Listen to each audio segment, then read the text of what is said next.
Semua orang itu bisa memanjakan istrinya, memperbaiki, berbuat baik sama istrinya. Semua orang punya kemampuan itu.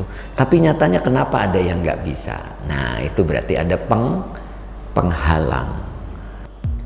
Kita itu berbuat baik kepada istri kita, menggauli istri kita itu dengan cara yang baik. Dengan cara yang baik itu bagaimana? Nah, di sini ternyata ada 3 cara, Pak. Ya. Jadi bil ijmali fil qauli, dengan membaguskan ucapan, kata-kata, Pak. Gitu. Maksudnya gimana, Pak? Ucapan yang baik kepada istri. Kalau bisa sering-sering muji. Kata-kata yang baik kepada istri itu termasuk bil ma'ruf. Ya, jadi puji istri kita tuh paling capek, bener nggak? Dari pagi sampai malam, kadang-kadang lagi tidur juga dibangunin sama kita. Nah gitu kan ya, lagi nyenyak-nyenyaknya dibangunin sama kita. Nah itu, jadi kata-kata yang baik, kata-kata yang baik itu masuk kategori bil ma'ruf, ya. 1, jadi ternyata ucapan yang baik itu perintah. Ya. Ada kadang-kadang kita berat ya, kita kadang-kadang muji istri orang loh, tapi nggak berani muji istri sendiri. Aneh kita itu. Orang itu kelihatan dari ucapannya. Kalau ucapannya baik, orangnya baik. Gitu. Walaupun tidak semuanya, ya. Tapi kebanyakan kelihatan dari ucapannya. Makanya ini ranking pertama loh, Pak. Fil qauli. Ijmalnya fil qauli. Kenapa tidak wan nafaqah pertama? Ya. Ranking pertamanya kata-kata. Orang itu kalau kata-katanya bagus, walaupun nggak punya duit, istri masih betah, Pak. Nanti maksud saya.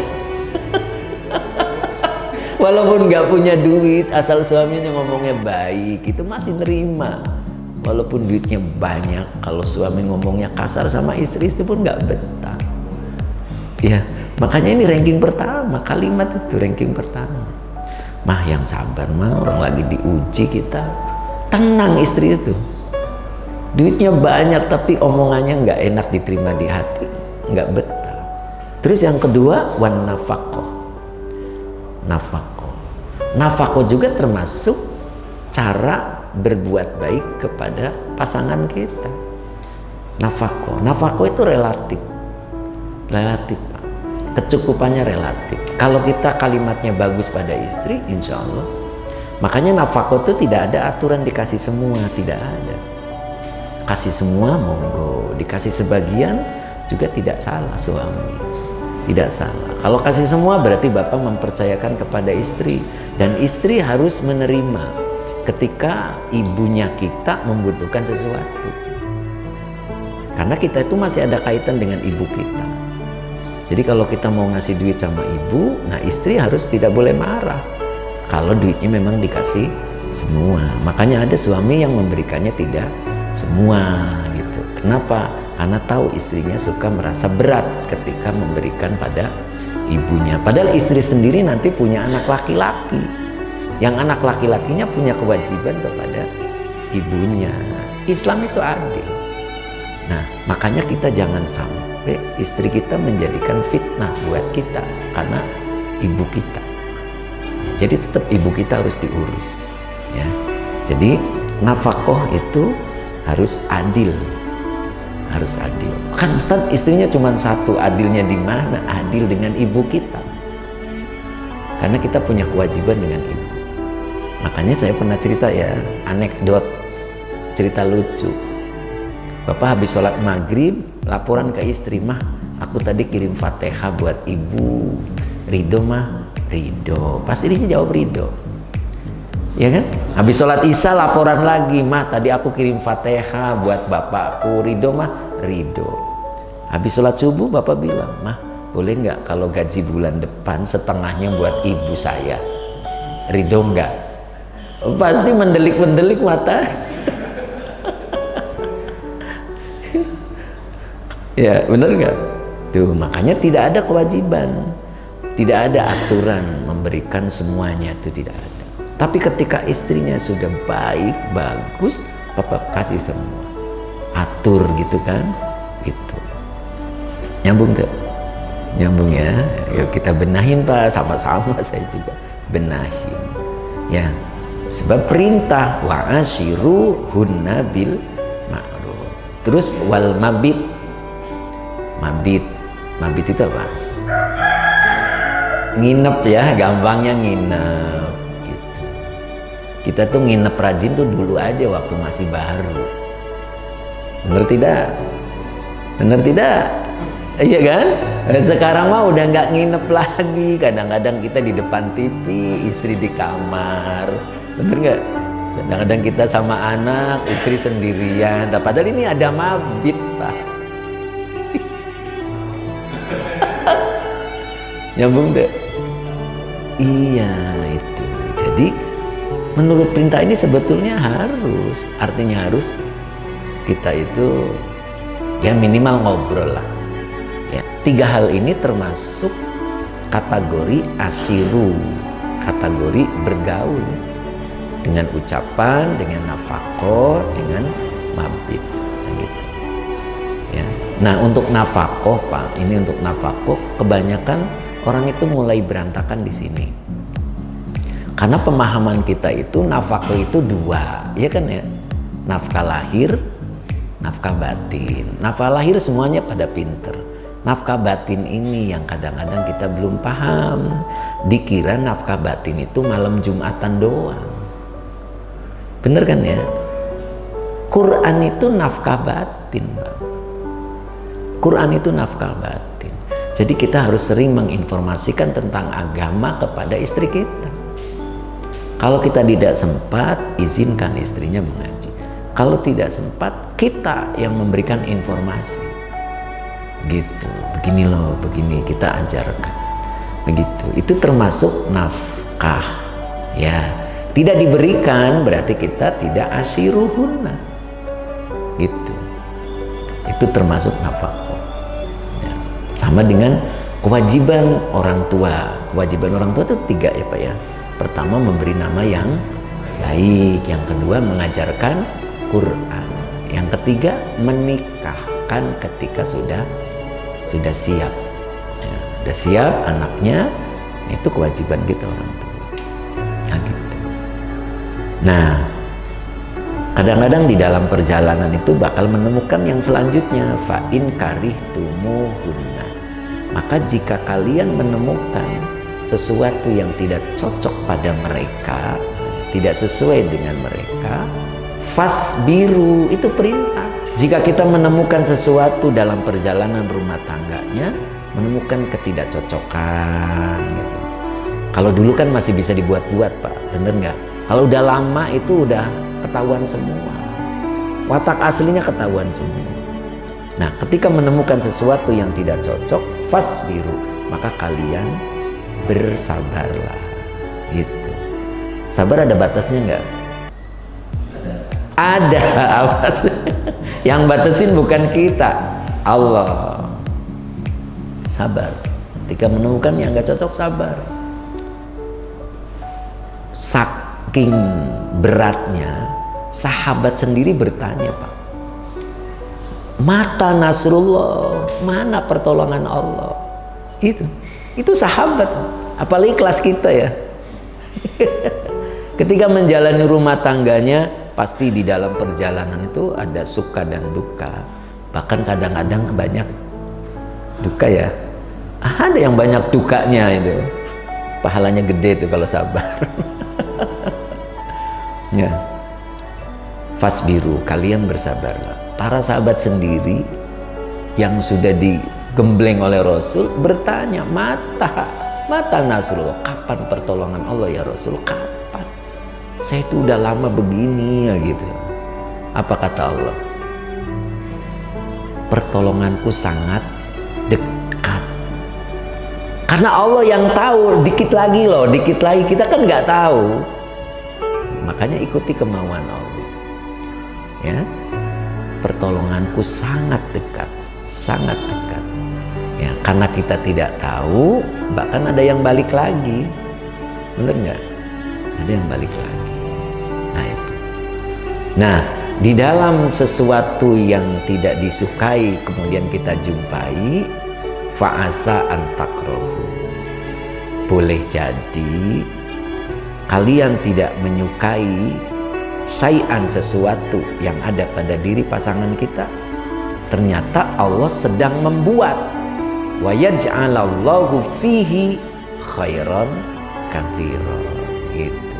Di dalam perjalanannya penuh onak dan duri. Ternyata Allah di situ sedang menjadikan. Makanya fil mudhari. Allah sedang membuat fihi, di dalam ketidaksukaan, keadaan ataupun apa, khairan katsiran, kebaikan yang banyak. Itu yang kita tidak tahu, Pak. Makanya fasbiru bersabar. Ya, saya dulu pernah ngasih pertanyaan kan, Pak ya. Kalau kita punya anak bisa main bola, terus bisa masukin ke gawang 15 kali, bangga nggak? Enggak kalau nggak ada lawannya, itu kan? Iya. Sama dengan kita, rumah tangga kita tuh lancar, nggak ada masalah itu. Ya. Tapi rumah tangga kita ada masalah, enakan mana tuh? Enakan mana lagi? Enakan ada masalah apa enakan gak ada masalah? Ya, kalau lihat dari ayat pasti ada, Pak. Kenapa ada muncul fa'in karihtumuhunna? Iya kan? Kalau kalau kita berumah tangga tidak akan mengalami apapun, tidak muncul ayat ini, Pak. Tidak muncul fa'in karihtumu, tidak muncul. Ya kan? Pernikahan kan tujuannya apa tuh? Apa tuh? Wa min ayatihi an khalaqalakum apa? Bukan. Apa tuh? Tujuan nikah tuh apa? Litaskunu ilaiha. Tentram kan? Tentram. Kalau begitu nikah tentrem sampai mati. Nggak ada ayat ini, Pak. Nggak ada. Semua orang tuh pasti ngalami. Bahkan ada yang genting, udah tipis banget ya, udah kalau duit tuh udah teplet. Tapi tegar, balik lagi, utuh lagi, bagus lagi. Itu. Ya, makanya muncul ayat ini. Jadi kalau kita menemukan sesuatu yang tidak cocok, bersabar. Ya, ternyata Allah sedang punya rencana. Bisa juga tahu-tahu hamil, anaknya soleh, membawa nasib baik, gitu kan ya. Tapi saya cerita hamil nggak suka ya. Kenapa sih, Pak? Kenapa gitu? Saya lihat mukanya kayak standar gitu. Nggak mau nambah ya. Ya, Masya Allah. Repotan gitu. Iya, nggak apa-apa, kan hanya cerita doang. Kalau lihat tafsirnya begitu, Pak. Coba deh. Wala'allahu yaj'ala fihinna dzalika bi an yarzuqakum minhunna waladan solehan. Kalau lihat tafsirnya begitu, ya, paham ya? Jadi kadang-kadang kalau kita menemukan sesuatu yang tidak cocok pada pasangan kita, siapa tahu Allah tuh lagi beresin, mau menjadikan anak yang soleh.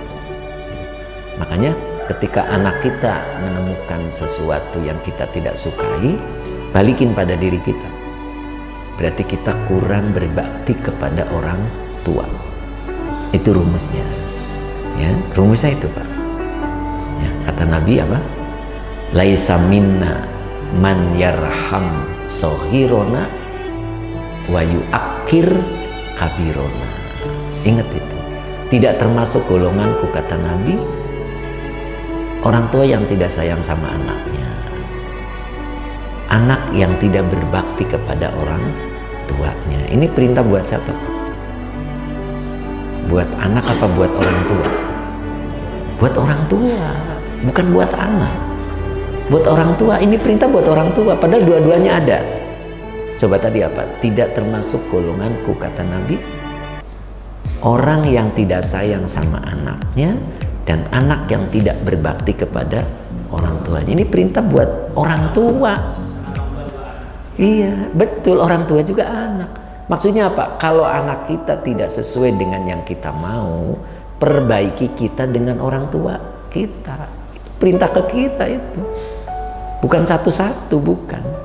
Artinya cara membenahi anak kita yang nakal itu caranya kitanya perbaiki, berbakti kepada kedua orang tuanya.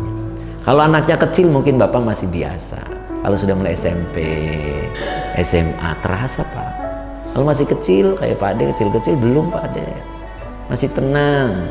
Nakalnya nakal jajan, ya kan?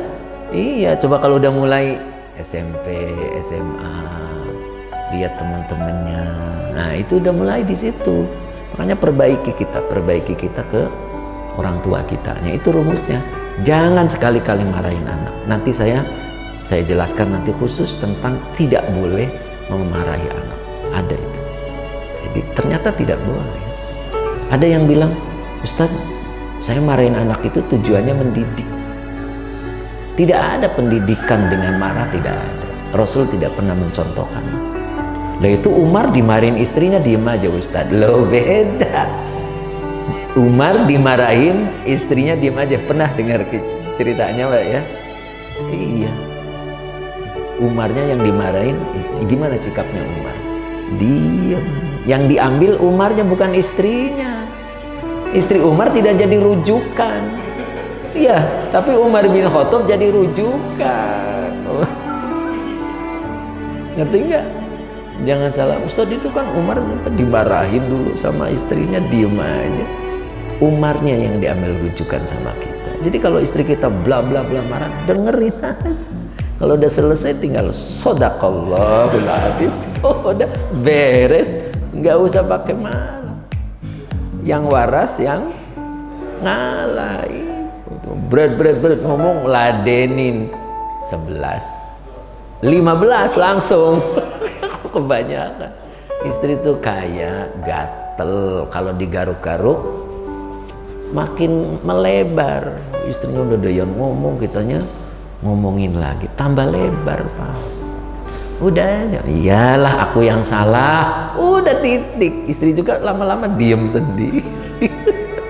Orang kita yang ngeladenin, orang kita yang lebih pintar kenapa ngeladenin? Jangan. Cocok nggak ini teh? Nggak cocok kan balikin lagi. Percuma pak, menang istri mah dapat juga. Orang dari sononya juga rewel. Iya, dari sononya udah rewel. Biarin, ngawak-wak juga. Ya. Melampiaskan kekeselannya, udah biarin. Gitu ya. Nah, itu hadis Nabi itu. Laisa minna. Gitu. Jadi hadis itu bukan buat anak, tetapi buat orang tua. Buat orang tua karena kita pun anak tadi. Kita pun anak.